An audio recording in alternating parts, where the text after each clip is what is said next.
मित्रों नमस्कार। Target with RCT education पर आपका स्वागत है। जैसा कि आपको मालूम है, इस चैनल के माध्यम से आपको समय समय पर शिक्षा जगत में जो प्रयास होता है किया जाता है। तो आपकी यूपी बोर्ड की परीक्षाएं चल रही हैं, जिसमें कई पेपर हो भी चुके हैं। तो आपका 29 मार्च को एक बहुत ही महत्वपूर्ण पेपर होने जा रहा है, जिसमें हमारे इंटर के ही विद्यार्थी नहीं, हमारे प्रतियोगी छात्र भी इस परीक्षा को देने जा रहे हैं। और ये विषय बहुत ही महत्वपूर्ण अपना स्थान रखता है, जो कि टीएसटी इसके लिए अगर एक प्रावधिक कला, इसका नाम है प्रावधिक कला, जो एक विषय का नाम है प्रावधिक कला। तो ये जो प्रावधिक कला का पेपर होगा, ये जो पेपर है ये बहुत ही महत्वपूर्ण स्थान रखता है, क्योंकि इसको करने के बाद हम टीएसटी में अवेलेबल हो सकते हैं।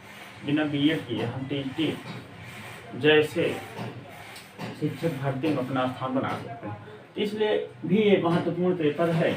भले ही इंटर का ये पेपर है, भले ही 12 का ये पेपर है, लेकिन ये महत्वपूर्ण स्थान इसलिए रखता है क्योंकि अगर हम टेक्निकल आर्ट, इसको टेक्निकल आर्ट भी, प्रावधिक कला को टेक्निकल आर्ट भी कहते हैं, इसको टेक्निकल आर्ट भी कहते हैं।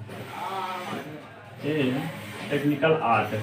तो अगर ये टेक्निकल आर्ट हम करते हैं तो हमें बिना बीएड किए टीएसटी में जो है सम्मिलित हो सकते हैं और एक शिक्षक की भूमिका अदा कर सकते हैं।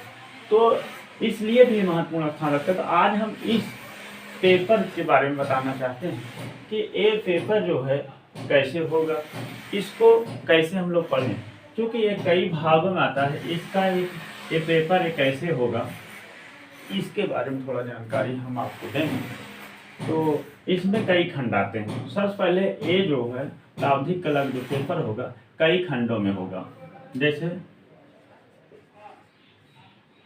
खंड आ, उसके बाद खंड बा, खंड सा, खंड दा। तो इस तरह लगभग खंड ई, खंड फा, तो इस तरह लगभग 6 खंडों में प्रश्न पत्र होंगे। तो इसको हमें देखना है कि जो 6 खंडों में प्रश्न पत्र बनेंगे तो ये कैसे कैसे प्रश्न आएंगे, इसके बारे में हम आपको बताना चाहेंगे। तो ये जो खंड आ से हमारा जो है 10 प्रश्न आता है। सबसे पहले हमें ये जानना है, क्योंकि ये प्रतियोगी छात्र हमारे बहुत सारे हैं जो इसको देने जा रहे हैं, और इंटर के जो विद्यार्थी वो भी देने जा रहे हैं। लेकिन इंटर और इसमें थोड़ा अंतर है, क्योंकि जो प्रतियोगी छात्र देंगे वो प्रावधिक कला के पेपर देने जा रहे हैं।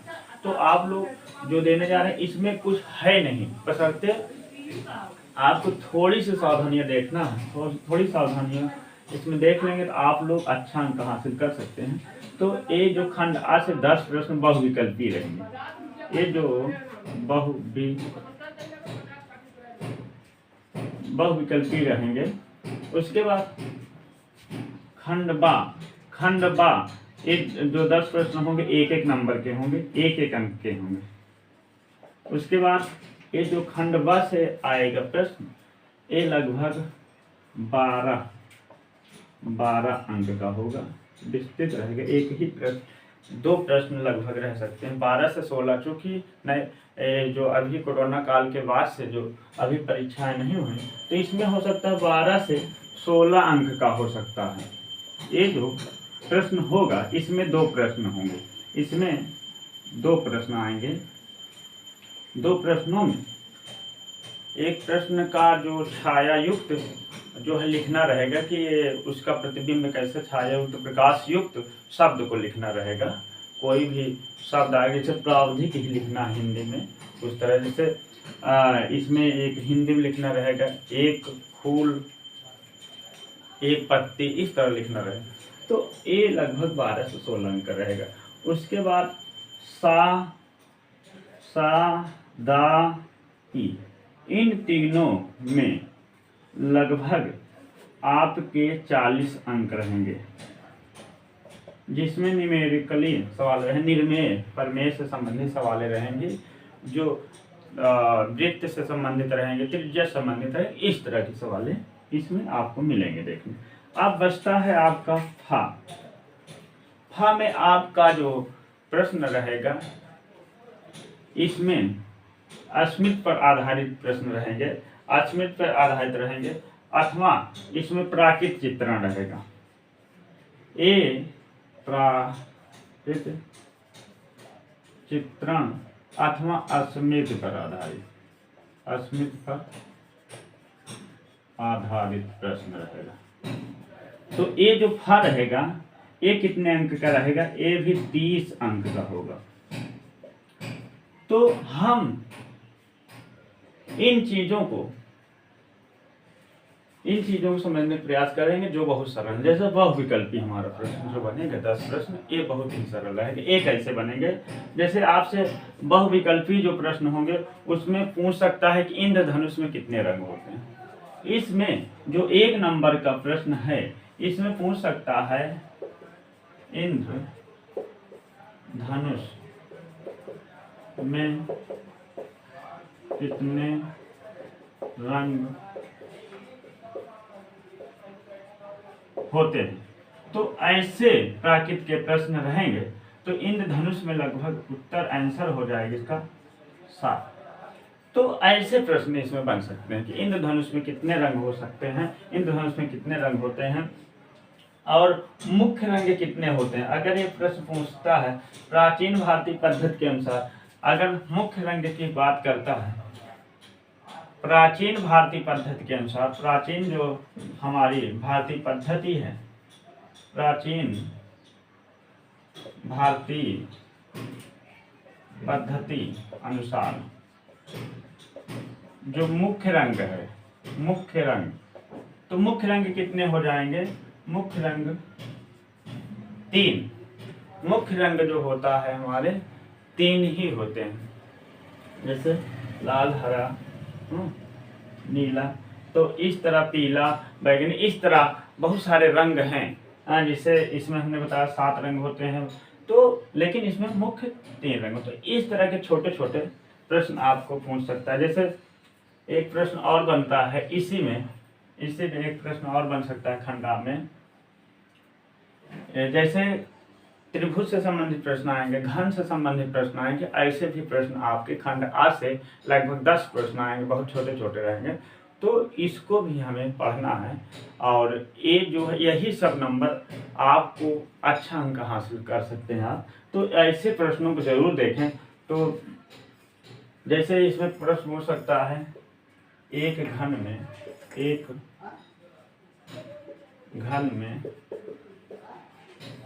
कितने फलक होते हैं,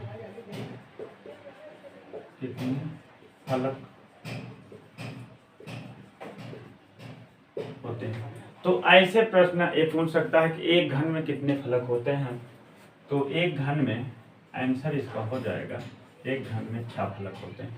चाहे आप इसको घन को आप चाहें तो ऐसे बना भी सकते हैं, बना के इसको वहाँ देख सकते हैं कि कितने फलक होते हैं। जब इसको ऐसे गिनेंगे तो 6 ही फलक देखने को मिलेंगे। 1 2 3 ऐसे मिलाएंगे 4 5 और ये जो मुख्य एक फलक है ये 6। तो इस तरह जो है 6 फलक होंगे। तो ऐसे प्रश्न जो है हम केवल इतना आपको बताने का प्रयास कर रहे हैं कि आप प्रश्न कहाँ से करें, अच्छा प्रश्न कहाँ से कर सकते हैं, कहाँ से अच्छे नंबर आप उठा सकते हैं। अब आपका आता है बा से कैसे प्रश्न आते हैं। बा में आपको कुछ खास नहीं करना है। बा में आप एक किताब है, अगर आप बुक लिए हैं तो उसमें जैसे छापे के बड़े अक्षरों से संबंधित लिखना है, इसमें आधार पर लिखना है। तो उसमें एक दिया रहेगा 1 सेंटीमीटर में लिखना है, अथवा आपका दर्पण से छाया युक्त लिखना है, जैसे छाया युक्त लिखना है। जैसे आपका बा वाला बा जो प्रश्न बनता है हमारा, बा कैसे बनेगा थोड़ा इस पर हम लोग चर्चा करते हैं। खंड बा, तो ये आपका 10 अंक हमने बताया कि एक 10 अंक जो आएंगे आपके बहुविकल्पीय से संबंधित 10 प्रश्न जो आएंगे, इससे 10 अंक आपको हासिल हो सकते हैं। ये 10 अंक हासिल हो सकते हैं एक एक प्रश्न। अब बा में जो प्रश्न बनता है, बा में जैसे आ जाएगा कि आपका इसमें दिया है एक फूल से माला नहीं बनती, इस तरह इसको जो है 1 सेंटीमीटर में लिखना है, 1 सेंटीमीटर में लिखना। और जैसे नौ नगर न तेरह उधार, इस तरह प्रश्न आ गया कि निम्नलिखित वाक्य लिखिए। कैसे लिखना है? अंग्रेजी के छपाई वाले अक्षरों में लिखना है। तो जैसे आपका लिखना है नौ नगद न तेरह उधार, इस चीज को लिखना है आपको। ये आपका प्रश्न बन रहा है। ये जो प्रश्न बन रहा है, प्रश्न 2 बा खंड, आप आंसर देते समय जो आपका चार्ट मिलेगा, जो आंसर की जो कॉपी मिलेगी, उसमें खंड आ बा जरूर लिखिएगा, नहीं तो नंबर कट जाएगा आपका किस खंड का है। तो यहाँ पे खंड, एक खंड बा जरूर लिखना है। ये हम खंड बा का आंसर देने जा रहे हैं। जैसे इसको एक प्रश्न बन रहा है हमारा, एक प्रश्न क्या कह रहा है कि नौ नगर न तेरह उधार को तिरछे अथवा 1 सेंटीमीटर में इसको लिखना है। 1 सेंटीमीटर तिरछे अक्षरों में लिखना है। अथवा जो है इसको 1 नगर न तेरह उधार को, इस वाक्य को तिरछी छपाई में लिखिए और इसकी ऊंचाई जो है, ऊंचाई लगभग 1 सेंटीमीटर हो या 1.5 सेंटीमीटर में, 1.5 सेंटीमीटर, इस तरह के प्रश्न बनते हैं। तो हम पहले ऐसे हम लंबाई नाप लेंगे 1.5 सेंटीमीटर। हमने ये लंबाई नाप लिया, इसकी ऊंचाई 1.5 सेंटीमीटर है।